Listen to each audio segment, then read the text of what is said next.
Syederalun Ustadz Abdul Somad atau UAS tiba di Bandara Kuala Namu, Sumatera Utara pada hari ini pukul 10.35 waktu Indonesia Barat.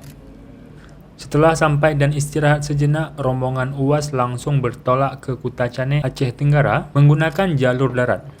Koordinator UAS untuk Aceh, Ustadz Nazaruddin Yahya LC dalam laporan langsungnya mengatakan, rombongan langsung menuju ke Kutacane setelah istirahat beberapa saat di Medan. Dalam kesempatan itu pula, Ustadz Yahya meminta agar masyarakat Aceh mendoakan agar serangkaian acara UAS di Aceh bisa berjalan lancar. Untuk diketahui, Syederalun UAS akan berada di Aceh Tenggara dari tanggal 26 sampai 28 Mei 2022. Keberadaan UAS di Kutacane untuk mengisi beberapa pengajian sekaligus bersilaturahmi dengan dai yang tergabung dalam forum dakwah perbatasan.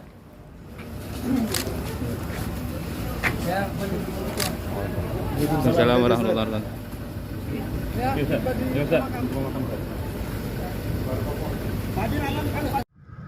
Bismillahirrahmanirrahim. Assalamualaikum warahmatullahi wabarakatuh.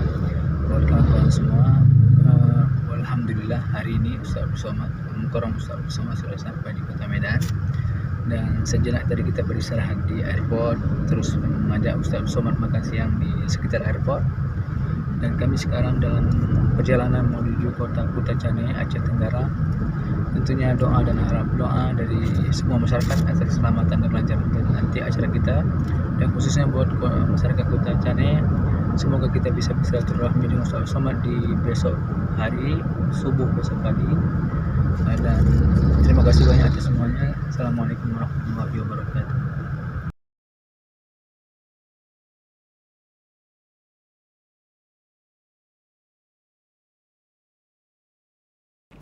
Dari Banda Aceh, Samsul Azman, Serambi On TV.